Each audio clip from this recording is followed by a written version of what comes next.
Question for your research. Did your research uncover any unexpected results, and how did you interpret these, and what are their implications?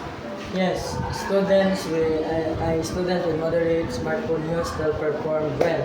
We interpreted this as uh, showing that responsible phone use can support learning when managed properly. Question number 2. How did you ensure the validity and reliability of your data collection methods? I use a validated smartphone addiction scale and gathered actual academic records, ensuring the data was accurate and reliable.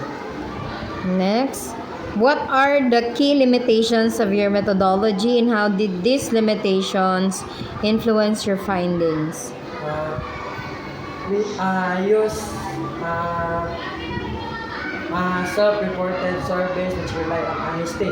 This may affect accuracy, but we minimize bias by assuring confidentiality and clear instructions. Next, what are the most significant findings of your research, and how these contribute to the existing body of knowledge?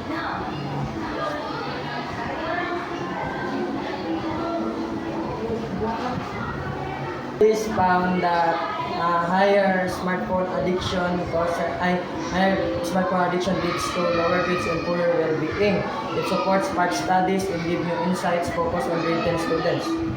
Could you elaborate on the statistical analysis you employed and justify your choice of techniques?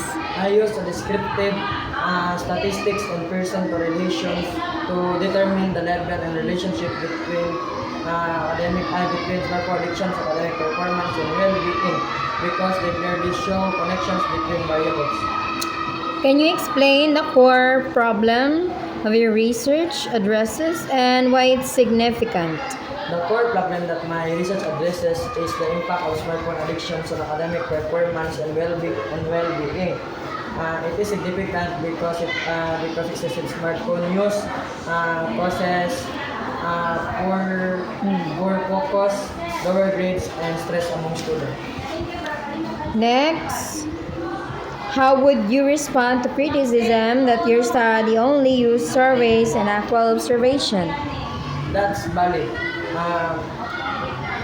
I use survey to I for I use report and confidentiality. But future research can include class observations and vision tracking for stronger results. What are the practical implications of your findings, and how might they be applied in real-world settings?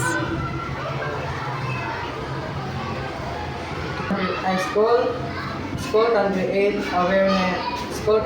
awareness programs to promote balanced smartphone use. School can create awareness programs to promote balanced smartphone use. Parents and teachers can guide students to use their phone responsibly. Pouch. What are the next steps in this line of research, and what future studies would you recommend based on your findings? Future studies can test digital detox programs and management training to reduce smartphone addictions and improve academic performance.